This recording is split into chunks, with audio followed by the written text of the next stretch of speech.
Bandeirantes, 85 anos, uma notícia interessante aqui que foi captada pelo Poder Data, que faz a pesquisa de intenção de voto e que nós divulgamos sempre aqui na Rádio Bandeirantes. Olha que interessante, lembrar ao nosso ouvinte que na discussão do aumento do valor do Auxílio Brasil, basicamente o que se dizia era que o teto de gastos não comportava esse custo a mais aqui, aumentando o valor do Bolsa Brasil, que hoje tem um valor básico de R$400.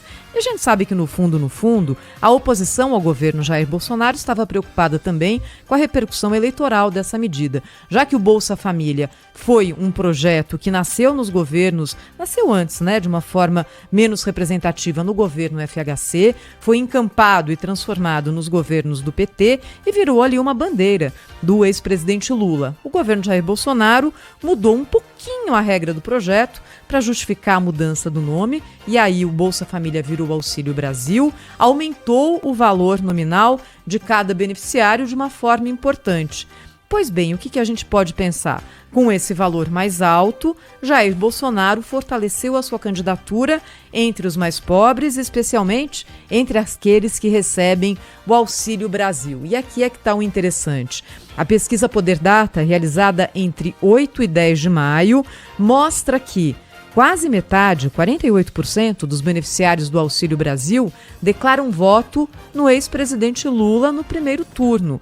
E também nessa fatia dos que recebem o Auxílio Brasil, Bolsonaro tem 29%, 48 a 29%.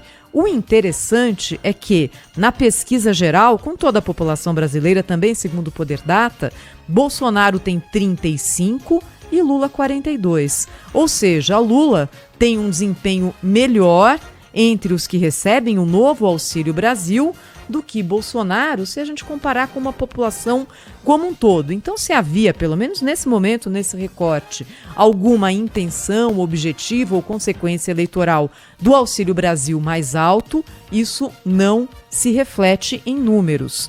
É bom a gente lembrar também que em 12 dos 16 estados do Nordeste, onde Lula tem uma vantagem muito grande em relação a Bolsonaro, há mais beneficiários do Auxílio Brasil do que trabalhadores com carteira assinada, para a gente ter uma ideia da abrangência desse programa no Nordeste brasileiro.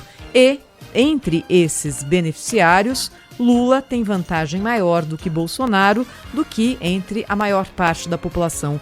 O que a gente tem visto, não é, Pedro, Sônia, ouvinte da Rádio Bandeirantes, em todos os institutos, é que nessa eleição aqui há uma divisão clara, mais do que em outras, em relação à classe social versus intenção de voto. O desempenho do ex-presidente Lula entre aqueles que ganham até 2 salários mínimos é muito superior ao de Bolsonaro. Bolsonaro tem o seu desempenho melhor entre aqueles que são os mais ricos, os que têm renda melhor na população brasileira.